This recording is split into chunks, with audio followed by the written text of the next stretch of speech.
Es una oportunidad muy interesante porque en realidad lo que se está tratando de hacer es que a la par del proyecto de ley que hay para la integración de la población trans, el cual ya está en la Comisión de Población de Cámara de Senadores, paralelamente se acompaña con un debate en distintos puntos y el hecho de que haya charlas sirven para informar, incluso para el debate a nivel social, que es lo más importante que se dé cuando hay debates parlamentarios. Digamos que no sea encerrado el debate exclusivamente en las cámaras, sino que también se dé en la cotidianeidad de nosotros. Es un proyecto que por primera vez lanza el concepto de acciones afirmativas para un grupo vulnerable como es la población trans. Cuando se habla de acciones afirmativas es una serie de medidas las cuales de alguna manera tratan de solucionar el menoscabo que un grupo social, en este caso la población trans por su identidad de género, ha sufrido durante décadas, para tratar de sortear los obstáculos o por lo menos brindar herramientas que le permitan una vida más digna, tanto a nivel laboral como de respeto de su identidad, como de inclusión educativa y también de salud.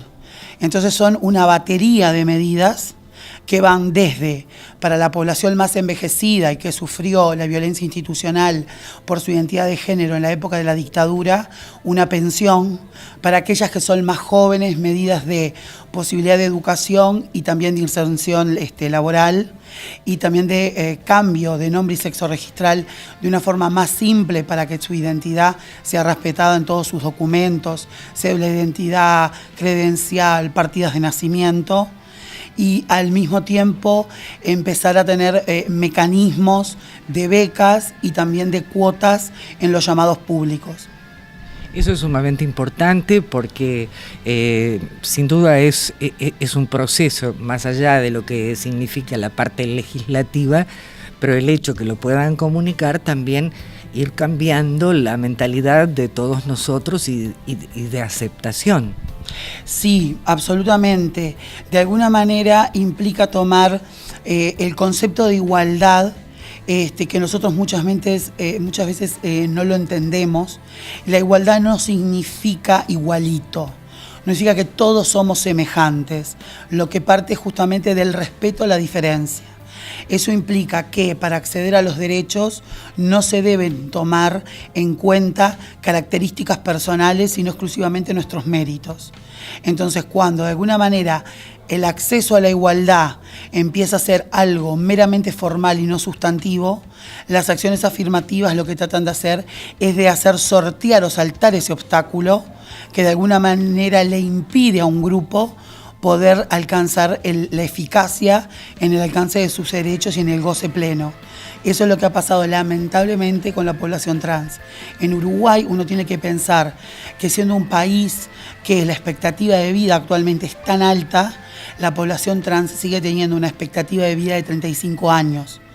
Entonces, ¿por qué tan baja? Porque lamentablemente el 90% de la población trans no tiene opciones para poder tener una vida donde el mercado de trabajo no sea el sexual. Entonces, la historia biográfica parece muchas veces cortada con la misma tijera. Son personas muy jóvenes, muchas veces a los 14, 15, 16 años, que manifiestan públicamente su identidad, que son expulsadas de su seno, del seno de su hogar, y que eso conlleva a quedar excluidas del sistema educativo, a quedar excluidas del sistema sanitario, a de alguna manera tener una enorme vulnerabilidad donde surge como contingencia social la única vía de sobrevivencia, el trabajo sexual. Esto obviamente las expone a problemas de seguridad, de salud y a muchísimos otros peligros. Entonces, conlleva que la expectativa de vida sea sumamente corta. Es muy raro ver mujeres trans envejecidas, son muy pocas las que logran sobrevivir. Entonces eso pone pone de manifiesto lo terrible que es la marginación dentro de esta población. Y eso es realmente hablar de los crímenes del siglo XXI.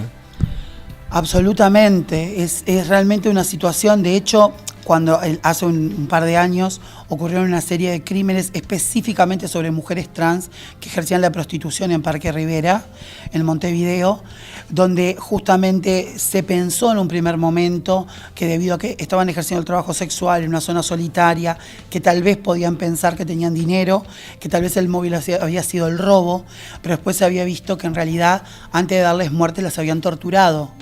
Entonces que eran crímenes que involucraban también una cuota de odio y de transfobia.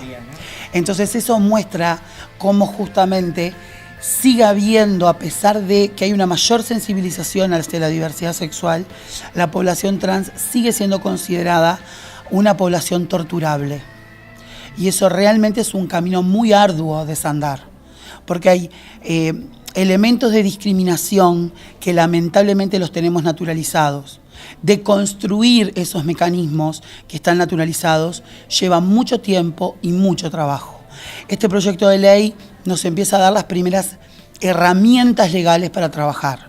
O sea, es un camino que se inicia. No es lo absoluto. No, este camino, yo siempre digo lo mismo. Las normas son un plafón, un sedimento, es como una especie de piso. Te da existencia jurídica. Cuando vos siempre fuiste invisible y pasás a existir, empezás a estar en agenda. Esto es el piso para empezar a construir, son los cimientos. Ahora, las normas por sí solas no generan los cambios sociales. Las normas tienen que estar acompañadas de los movimientos sociales y de este tipo de cosas, de debate social. Cuando la norma está en divorcio con el mundo social, tarde o temprano pasa a ser letra muerta. Y lo que se intenta es que sea lo contrario. Lo que se intenta es que pase como pasó con el matrimonio igualitario. Que cuando yo lo redacté, se dio este debate en paralelo, no solo parlamentario, sino social. Y hoy es una realidad activa y real. Bueno, en este caso se busca lo mismo. Ahora, digamos, para ir charlando seguramente es para profundizar un poco más. ¿Están de acuerdo, digamos, todos los partidos políticos? ¿No hay, digamos, impedimento? Sabemos que el oficialismo sí, digamos, y que, bueno, de alguna manera sin el oficialismo no se puede aprobar nada. Pero si hay otros partidos que apoyen, todavía no lo sabemos. Eso se sabrá en el fragor del tracto parlamentario. ¿Y tú le haces un seguimiento? ¿Has sido invitada también a participar en la exposición, en la comisión? En realidad pasa lo siguiente, yo soy senadora suplente por el Partido Comunista y entonces la idea que se había planteado era que cuando entrara, porque ahora entró a comisión pero no entró todavía a debate dentro de comisión, cuando entrara a debate dentro de comisión, justamente el compañero Carámbula, del cual yo soy su suplente, pediría licencia para que entrara yo y poder llevar un poco el tema adelante. Bueno, te agradezco mucho y el hecho de poder ser nosotros canales de comunicación para con nuestra gente. Por favor, la agradecida soy yo. Muchas gracias y a las órdenes.